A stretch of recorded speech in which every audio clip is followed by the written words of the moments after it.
भी आया हुआ है और ऐसा टाइप का क्वेश्चन तो एक तो कम से कम मिलेगा। हाफ एटी स्क्वायर यहाँ पर कितना मिलेगा 10i। Welcome to ultimate academy. तो चलो आज हम एक नया क्वेश्चन करते हैं जो काइनेमेटिक्स से है, लेकिन इसे वेक्टर फॉर्म में है। देखो क्वेश्चन कैसा है, ये क्वेश्चन भी आया हुआ है और ऐसा टाइप का क्वेश्चन तो एक तो कम से कम मिलेगा। आउट ऑफ कितना क्वेश्चन है फिजिक्स का 40 question. Particle moves from the point this at t equal to 0 with an initial velocity this meter per second. It is acted upon by a constant force which produces a constant acceleration. Acceleration भी given है. And what is the distance of the particle from origin at time 2 second? After 2 second हमें कितना distance मिला ये हमें ढूंढना है। तो ये देखो, ये पार्टिकल कहाँ से मूव करना शुरू किया, ये तो ओरिजिनेटिंग पॉइंट जो है वो ये वाला है, टाइम 0 था, मैंने शुरू किया। आफ्टर 2 सेकेंड हमें निकलना है, तो हमारा टाइम कितना है 2 सेकेंड। एक्सेलरेशन ये वाला गिवन है और वेलोसिटी ये वाला गिवन है, इनिशियल वेलोसिटी। ठीक है, तो यू गिवन है, ए गिवन है, टी गिवन है, डिस्प्लेसमेंट निकालना है, डिस्टेंस निकालना है। तो कौन सा फॉर्मूला यूज होगा, A is equal to U T plus half A T square, जो काइनेमेटिक्स का सेकंड फॉर्मूला पढ़ा होगा आप लोगों ने। तो फॉर्मूला तो ये है, A is equal to U T plus half A T square. लेकिन ये क्वेश्चन है कि वेक्टर फॉर्म में है।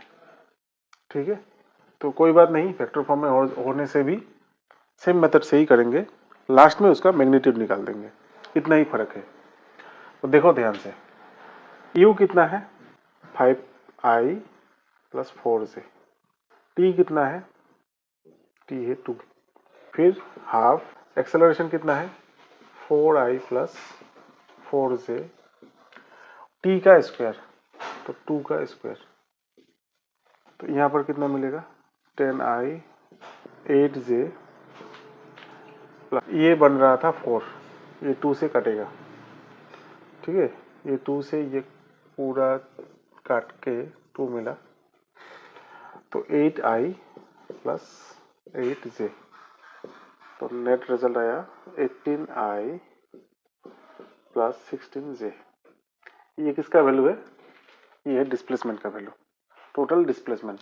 लेकिन डिस्प्लेसमेंट का शुरू कहाँ था, 2i प्लस 4j से शुरू था, 0 से शुरू नहीं था। अगर 0 से शुरू होता तो यही हो गया हमारा फाइनल रिजल्ट, यही इसका डिस्टेंस है। लेकिन ओरिजिन था, इस बार ओरिजिनेटिंग पॉइंट जो था वो दूसरा था, तो यहां से निकालेंगे। अब देखो, ये है ओरिजिनेटिंग पॉइंट, ये फाइनल पॉइंट, और इसका जो गैप है, माने मान लो इसका वैल्यू है आर आई इनिशियल, इसका है आर एफ, इसका जो डिफरेंस है माने आर एफ माइनस आर आई, यही तो डिस्प्लेसमेंट था S.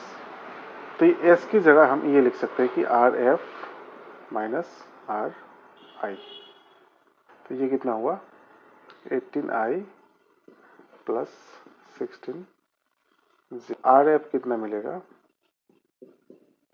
18i plus 16j plus are आई,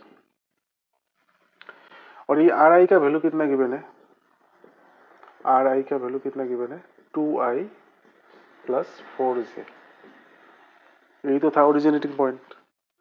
तो आर आई की जगह ये वाला लिख देंगे 18i plus 16j plus 2i plus 4j, तो कितना आया 20i प्लस 20j। ये है फाइनल पॉइंट का वेक्टर फॉर्म। लेकिन जो आंसर है वो वेक्टर फॉर्म में नहीं है, उसका खाली मैग्नीट्यूड है, तो हम इसका मैग्नीट्यूड निकाल देंगे। ये वेक्टर लगा सकते हो, तो इसका मैग्नीट्यूड जो होगा माने मॉडुलस निकालना है, root over 20 square plus 20 square, तो root over 20 square common into 1 plus 1 2, 20 जाएगा बाहर रूट रहेगा 2 रहेगा अंडर रूट। तो ये मिला आंसर 20√2। तो ऑप्शन है हमारा ए। ए इज द करेक्ट आंसर। ठीक है, आया समझ में। वेक्टर फॉर्म में है लेकिन फॉर्मूला वही काइनेमेटिक्स वाला है, इसको ही हमने यूज किया, वेक्टर फॉर्म में ही निकाला। निकालने के बाद लास्ट में हमने मैग्नीट्यूड निकाल दिया और हमारा आंसर मिल गया। तब तक इसका एक स्क्रीनशॉट ले लो और आज के लिए इतना ही।